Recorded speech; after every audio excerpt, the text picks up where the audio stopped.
আসসালামু আলাইকুম। আশা করি সবাই ভালো আছেন। আপনাদের দোয়ায় আমরাও ভালো আছি। প্রিয় আর আমি বিকালে হাঁটতে নতুন বাড়ির কাছে গেছিলাম। তো বিকেলে হাঁটতে অনেক ভালোই লাগে। দুজনে একসাথে হাঁটছিলাম।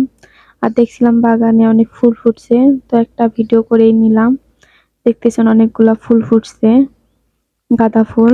দেখতে অনেক সুন্দর লাগতেছে। অনেক কটা গাছ লাগানো হয়েছে। দেখতেছেন অনেক সুন্দর ফুল ফুটছে। বিকেলের আবহাওয়াটা অনেক সুন্দর ছিল। দেখতে অনেক ভালোই লাগতেছিল ফুলগুলো। বিকেলের টাইমটা অনেক সুন্দর। এদিকে বেগুন গাছ ছিল, ডাঙ্গা গাছ ছিল, মূলার শাক ছিল, পালং শাক ছিল, এদিকে পেঁয়াজের পুলিগুলোর মধ্যে অনেক ফুল আসছে। তো মরিচ গাছও ছিল অনেক কয়টা, মরিচও ধরছে কয়টা। এদিকে দেখতেছেন পালং শাক, তো যার যার লাগবে নিয়ে যাবেন এসে।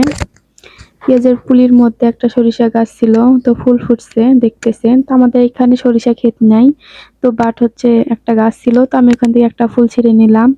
এখানে ধনিয়া ছিল, ধনিয়ারও ফুল ফুটছে, তো এখান থেকেও ছিঁড়ে নিলাম একটা। তো অন্যদিকে এসে দেখি হচ্ছে রেখা ছাগলের বাচ্চাদের দুধ খাওয়াচ্ছিল। তো ৩টা বাচ্চা ছিল, এখানে আরো 2টো ছিল, বাট ওগুলো আসে নাই। তো রেখা কাকে খাওয়াবে আর কাকে খাওয়াবে না বুঝতে পারতেছে না। দেখতেছেন আপনারা কে খাবে আর কে খাবে না, পারাপারি করতেছে। ও সরাই দিচ্ছিল এক এক করে খাওয়াবে জন্য। দেখতেছেন। তো যাই হোক, আপনারা আমাদের পাশে থাকবেন, সাপোর্ট করবেন, আমাদের জন্য দোয়া করবেন। আল্লাহ হাফেজ।